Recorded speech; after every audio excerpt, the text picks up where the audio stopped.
Dalam beberapa bulan terakhir, ketika saya lagi berpergian, saya sering banget ketemu mobil pickup Honda. Maksudnya, mobil yang bawa motor Honda untuk pengantaran ke konsumen, bukan mobil pickup merek Honda. Menariknya adalah, dalam setiap pengantaran, biasanya hampir pasti malah, ada satu unit motor yang selalu nangkring di mobil pickup tersebut, yaitu Honda Vario 125. Ketika menyadari hal tersebut, saya coba langsung cari artikel terkait untuk melihat apakah Vario 125 memang selaku itu. Karena benar-benar hampir selalu ngeliat mobil Honda, Vario pasti ada. Ternyata benar, Vario 125 benar-benar laku banget. Makanya gak heran kalau ketemu mobil pickup Honda, kemungkinan besar ada Vario 125 yang nangkring di atasnya. Namun yang jadi pertanyaannya adalah, Vario 125 memiliki adik kandung yang memiliki cc lebih besar, yaitu Vario 160. Ya, adik, secara harfiah 125 lebih keluar dulu, baru 160, jadi 125 kakak. Iya kan? Yang kita tahu, orang Indonesia itu suka banget sama angka cc besar, yang seharusnya Vario 160 punya daya tarik lebih di mata masyarakat Indonesia.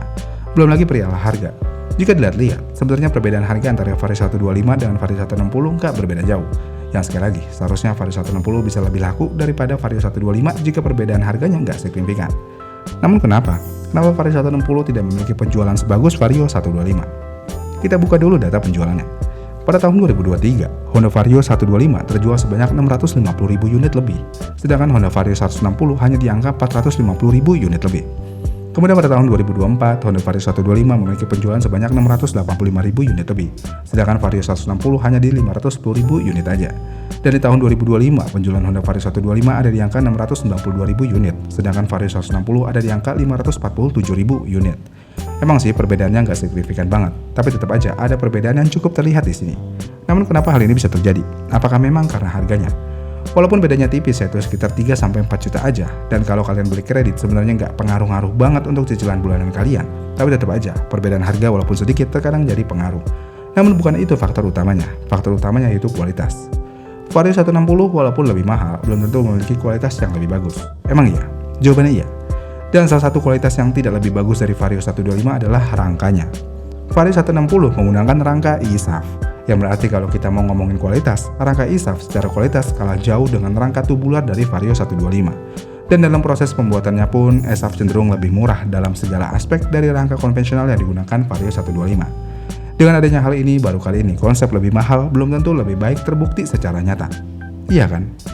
Kemudian selain kualitas rangka, kualitas desain juga bermain.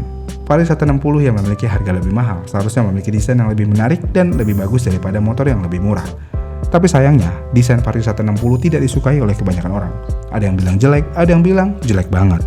Pokoknya jarang yang bilang kalau motor ini bagus secara desain. Tapi emang iya sejelek itu desain Vario 160. Bisa dikatakan iya. Kenapa? Ya karena proporsinya kayak kurang pas aja. Desainnya gemuk atau bulky. Lampu depannya aneh, kebelah gitu. Entah konsepnya robot atau alien, intinya aneh. Bodi belakangnya super duper kaku, dan masih banyak lagi. Sedangkan di Vario 125, hampir setiap generasinya desainnya hampir selalu bagus. Mulai dari KZR, Vario LED, bahkan sampai Vario 125 terbaru pun desainnya hampir selalu dipuja-puja. Jarang banget orang yang mengeluhkan desain di motor Vario 125. Sedangkan di Vario 160 udah kayak motor gagal secara desain dan kualitas. Tapi apakah Vario 160 memang seburuk itu? Mungkin iya, mungkin juga tidak. Jika kalian pernah menggunakan Vario 160 dalam jangka waktu yang cukup lama dalam sekali berkendara, motor ini memang terasa kurang nyaman apalagi di bagian suspensi dan joknya. Nah, ngomongin suspensi, motor ini cukup absurd nih. Mesinnya udah gede, harganya udah hampir 30 juta, tapi suspensi belakangnya masih mono.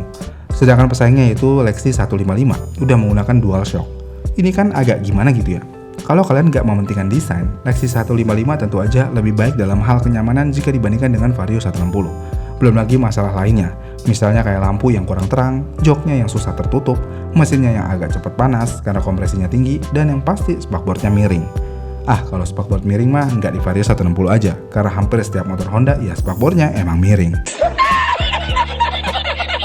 Jadi apakah motor ini buruk? Secara keseluruhan motor ini bisa dikatakan memang cukup buruk jika kalian menuntut hal desain, menuntut hal kenyamanan, dan menuntut performa. Tapi jika hanya dijadikan motor harian tanpa memperhatikan embel-embel apapun, Vario 160 sebenarnya cukup oke-oke aja. Tapi, jika hanya dijadikan motor harian, ngapain beli motor dengan cc yang besar? Lebih mahal lagi, mending beli Vario 125 aja. Dan inilah alasan lainnya kenapa Vario 125 lebih laku dibandingkan Vario 160. Karena mau bagaimanapun motor ini jauh lebih masuk akal, mau itu secara kualitas, secara desain, dan juga secara cc. Dan uniknya lagi adalah harga Vario 125 lebih stabil saat dijual secara bekas daripada Vario 160. Lucu kan? Harga motor yang lebih murah malah lebih stabil bekasnya daripada yang lebih mahal. Dengan segala hal yang ada, Vario 125 dan Vario 160 secara garis besar sudah membuktikan konsep yang lebih mahal belum tentu lebih baik. Tapi lagi nih, kalau mau beli Vario 125 beli yang model reguler aja, jangan beli yang street. Itu agak aneh sih. Apa yang aneh? Ya karena yang berubah cuman kepalanya doang. Bagian belakangnya sama dan sisanya juga sama, tapi harganya lebih mahal. Dan lagi-lagi, harga mahal belum tentu lebih baik. Karena sekali lagi, Vario 125 yang reguler dengan harga yang lebih murah terlihat lebih baik secara estetika dibandingkan yang street. Emang ya, Vario bisa membuktikan beberapa konsep yang terkadang tidak pernah terbukti secara nyata. Tapi di Vario semua dibuktikan secara nyata. Terakhir, kenapa Vario 125 lebih baik dari 160 adalah harga spare part dan biaya servis. Jadi jika kalian maniak banget harus servis motor di bengkel resmi, di bengkel resmi biasanya ada perbedaan harga biaya servis tergantung cc-nya. Dan di kasus Honda sendiri, Vario 160 udah masuk dalam kategori big scooter, sedangkan Vario 125 masuk dalam kategori matic kecil atau medium.